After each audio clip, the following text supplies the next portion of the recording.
Welcome to Anime Fanjutsu, where we talk all things anime. It's great to have you with us, so let's dive right in. Welcome to episode 18 of the Anime Fanjutsu podcast. This is Becky, and today I am here with Brooks.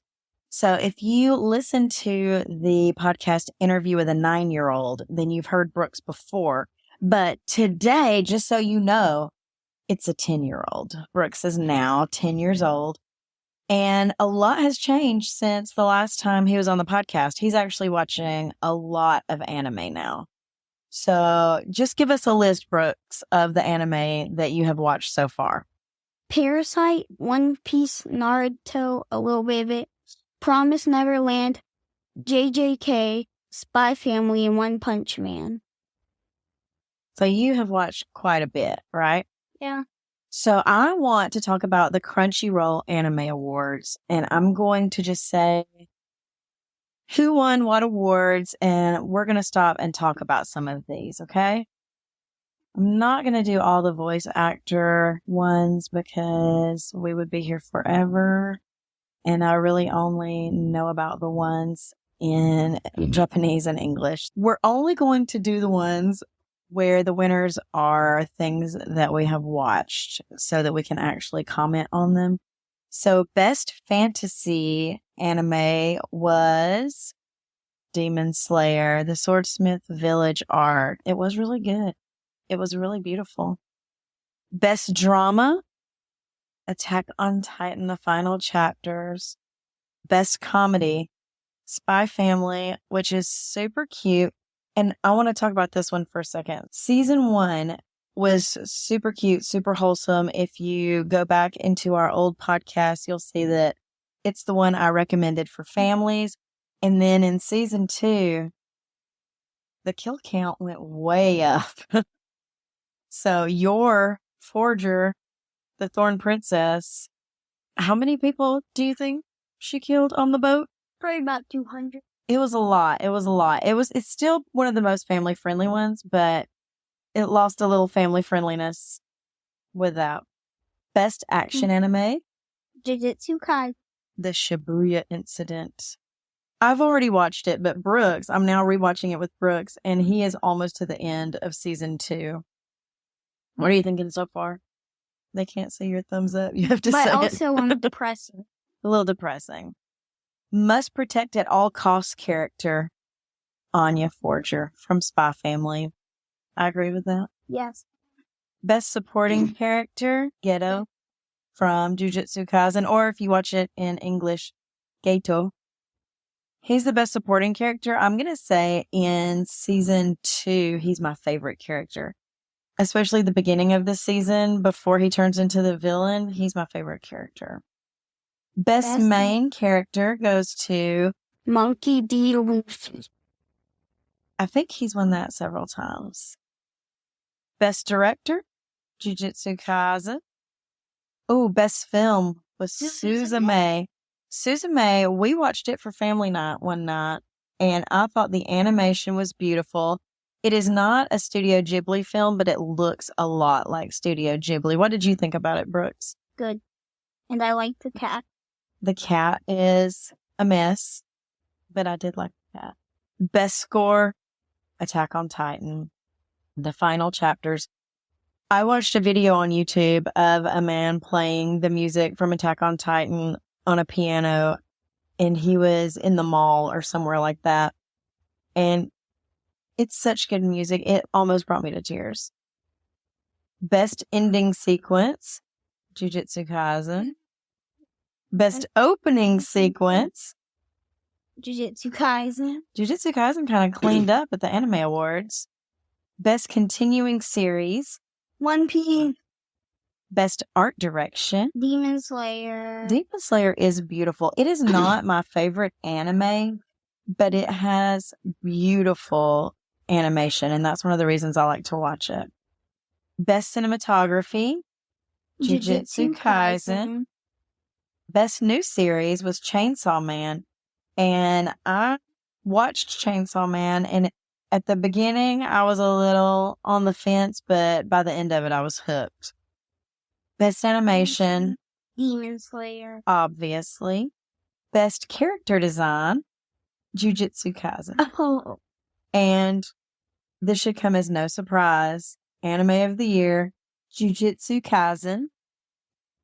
You've been watching Jujutsu Kaisen. Tell me your thoughts on the characters. I want to know your top 5 characters in the show. okay, so my favorite character, probably Gravestone. But my favorite character is probably Gojo. Second favorite, Ghetto. Third favorite, Megami. Fourth favorite, Yuji. Fifth favorite, Useless Miwa. Why did you pick Miwa if you think she's useless? No, it was from that one part where she stole the sword. Useless Miwa was what she was calling herself. Yeah. My favorites, I'm going to go with number 1 is Geto. 2 is Gojo. 3 is Megami. And this is where it gets hard for me because I like a lot of them. I think I'm going to go for number 4, Inamaki, who we call Bonita Flakes. I love him. And then I'll pick Yuji as my number 5. But there are a lot of them in there that I still also like. I really like Choso. I really like Maki and May. I forgot Mr. Bonito Flakes. He's really powerful. Like, really powerful. I think Mr. Bonito Flakes is actually my 4th instead of Yuji. So the other thing that we are still watching after months and months and months is One Piece. And we are in the 700s now. What episode did we watch last? 7 something. Like in the 720s, maybe. I will tell you where we're at is we're in Dressrosa still. And all of the executive family members have been taken out except for Treble and Doflamingo are the only ones left. And it looks like Law is dead, but I don't think he's dead. And Luffy is now about to take on Doflamingo. So far with what you've seen, Brooks, what has been your favorite arc thus far in One Piece? Hard question. Indeed. East Blue, Alabasta, Dressrosa. Dressrosa, probably. Dressrosa is probably my favorite so far, too. Wait, no, Enies Lobby. Enies Lobby was really good. Enies Lobby was good because Usopp shot the flag down. Yeah. That was the best scene in Enies Lobby to me is when Usopp shot the flag down. And in Dressrosa, it's really been Usopp's moment to shine. Now they're calling him God Usopp. And Doflamingo put the biggest bounty on him. His new name is God Usopp. I don't think there's a D in it, but he showed out in Dressrosa. I'm glad he's getting the respect he deserves. So the other thing that you're watching is Naruto, and we're in the tuning exams right now. What has been your favorite part? I know it's still early, but what's been your favorite part of Naruto so far? Probably the Haku and them fight. Zabuza and Haku. Yeah, that's a good one. That's iconic. I will say, so I've watched all of Naruto, but I'm watching it again with Brooks because it is my favorite show of all time. And we're in the tuning exams. And like me, Brooks also really, really liked Kabuto and was really disappointed to find out that he worked for Orochimaru. Depression. Like, why do they gotta take a character that we love and turn him into a bad guy? It's a long story, Brooks. So we're gonna go everywhere with it. Mm-hmm. Another thing, you didn't go with me to this one, but me and my husband had date night the other night, and we went and saw the Miyazaki film that won the Oscar, The Boy and the Heron, and I loved it. It was beautiful. I love the animation. Even though it is set in like 1940s Japan, it made me feel nostalgic for my childhood. So, funny story, the main character, the little boy, is named Mahito. Not the Mahito from Jujutsu Kaisen, but Mahito and the Boy and the Heron, when he's playing on the riverbank, it just took me back to my childhood. Like, it's done so well. It's very peaceful. It's got quiet moments where they put in animation that really just makes the characters seem more realistic. And if you aren't a fan of Studio Ghibli, you may think that some of those things are boring or that the movies don't have enough of a climax, but I think they are beautiful. And I like that they're a children's movie that doesn't give me anxiety, because let's be real, Disney movies give you anxiety. Like, oh, look, Nemo's mom just got eaten. Oh, look, Bambi's mom just got shot. Oh, look, like somebody's always dying. Look, Dumbo's mom's locked in jail. I like that the Miyazaki films, for the most part, are a little more relaxing. What's your favorite one you've seen? You've seen Totoro and Ponyo and Spirited Away, Kiki's Delivery Service. Which one's your favorite so far? Totoro. Totoro is probably my favorite movie of all time and probably always will be. I do have a Totoro tattoo, but speaking of tattoos, if you've been to the website lately and checked out the blog, you will know that Christian and I finally got our Hunter x Hunter tattoos. So I have Killua on my left calf, and he has Gon on his right one. If we put our legs next to each other, we are making the picture where they are pointing at each other, and I love it. We got them done in Columbus, Ohio at Identity Tattoo Parlor. There's a great tattoo artist there named Cheyenne, and she did a really good job. She specializes in anime style tattoos. She does different styles, but she does a lot of anime ones. And that's one of the reasons we went to her, because we loved her work. But she was great, and you should go check her out. I will put her information in the show notes. I've talked about before on the podcast how there are some characters that if that character were a real person, I'm not talking about the voice actor, I'm talking about the actual character. If that character was a real person, they would be the actor in another anime. So let me just explain what I'm talking about so this will make sense. So Hohenheim and Full Metal Alchemist Brotherhood could be the same character that plays Zeke in Attack on Titan. Like, if that was a real person instead of an animated character, that would be the same person. Another one, Caesar Clown in One Piece would also play Orochimaru. I feel like Chopper and Pikachu. Chopper and Pikachu. He could just be like in some intense makeup. I forgot. There actually are the same actors. But I'm not talking about the voice actor. I'm talking about the character, like, itself. Well, yeah. If they were real, if they weren't animation. I know. So Mikasa from Attack on Titan and Rukia from Bleach, I think could be the same. Hunter x Hunter, Phaeton could be Levi from Attack on Titan, obviously. And could also be Akutagawa from Bungo Stray Dogs. All three of those would be played by the same little cartoon character. Okay, here's a hard one because they're in the same show. Armin in Attack on Titan and Yelena from Attack on Titan, are they ever in a scene together? They could be the same person. They could be the same. Anytime they show one of them, I always think it's the other one until they talk. Here's one that I think is pretty obvious. The same character would play Gojo and Kakashi and Bon. So Gojo from Jujutsu Kaisen, Kakashi from Naruto, and Bon from Seven Deadly Sins. One that we talked about when we were watching ReZero, Roswald from ReZero, could be played by the same animation that plays Hisoka in Hunter x Hunter. Lisa in Bleach and Maki from Jujutsu Kaisen, those could be the same. Also, whenever you said Gojo could play Kakashi and Bond, I thought you said Bond. No, not Bond. Not the dog, no. Although it does have white hair, so maybe. I don't know how good the acting would be. Also from Bleach, Hitsuyaga, the little white-haired kid.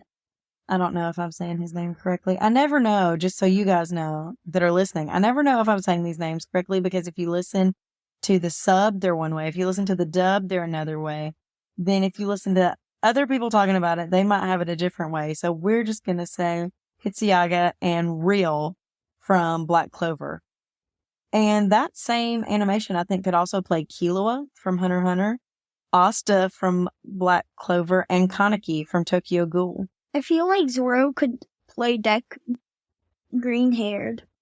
I don't see that word. There's a little bit of an age difference. I know, but still, it could be like adult Deku. Maybe so. And also, Zoro is Deku's dad.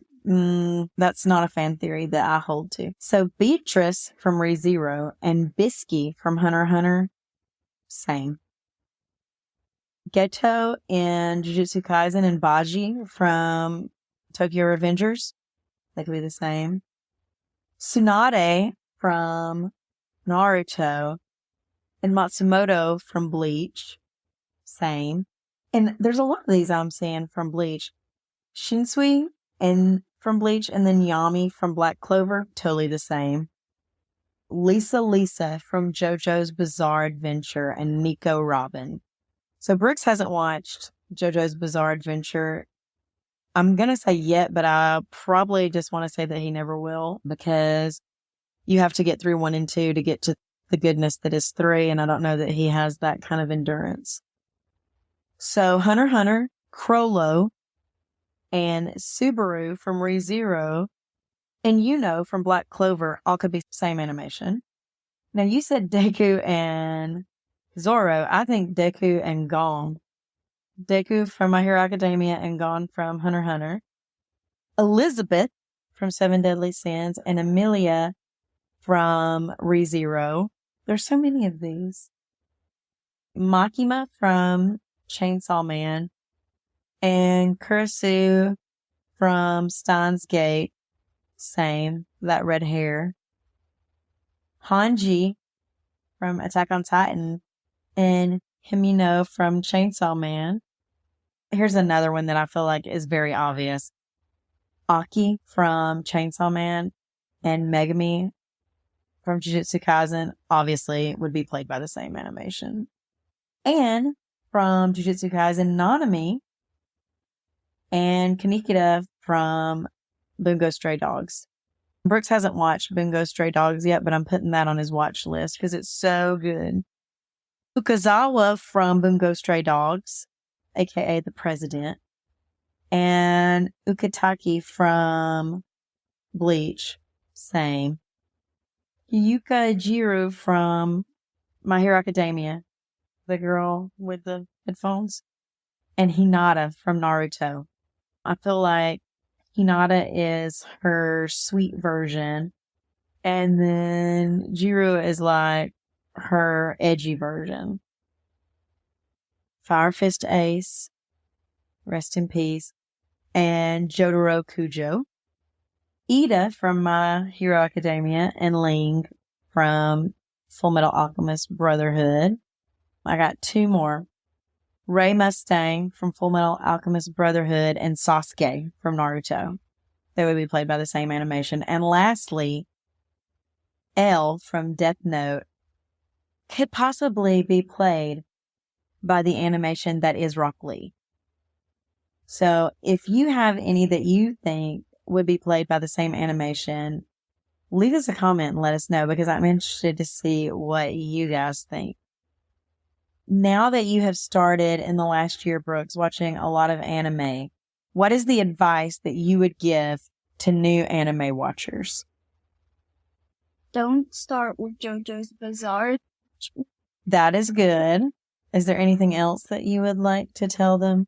Probably start with Spy Family. Start with Spy Family. That's a good one. I feel like it's lighthearted enough and not too deep to where you don't get so invested that you get depressed if anything happens, but it's still really entertaining. Or you could start with what I started with, which is Promised Neverland, but it might be a little sad. It's a little sad. I know a lot of people that really hate The Promised Neverland, and I don't understand why, but I like it. It's not my favorite. It's kind of middle of the road to me, but I don't hate it. Like I hate Sword Art Online. I don't hate Promise Neverland. And finally, for our question of the week, this is one Brooks picked. We're going to power scale here. Who would win between Satoru Gojo and One Punch Man Saitama? Who do you think, Brooks? Probably Saitama. It's a toughie because Limitless. And then if he couldn't punch him and Gojo is able to do his domain, he can't miss in his domain. And Saitama don't even know how to do a domain, so he couldn't break his domain with another domain. I'm going to go with Gojo. Inside the anime, One Punch Man, though, there's an entire movie about him defeating God himself. And I think he could just break infinities. And I will close with, don't get your theology from anime or you'll be really messed up. That's it for this week. Come back next week. Hopefully Brooks will be with me again and we'll talk more anime. Bye-bye. Thank you for listening to Anime Fanjutsu. We hope our discussion entertained you and made you want to watch even more anime. We'd love for you to follow us on our socials listed in the show notes and leave us a comment with what anime you'd like us to discuss. Tune in next time wherever you listen to podcasts.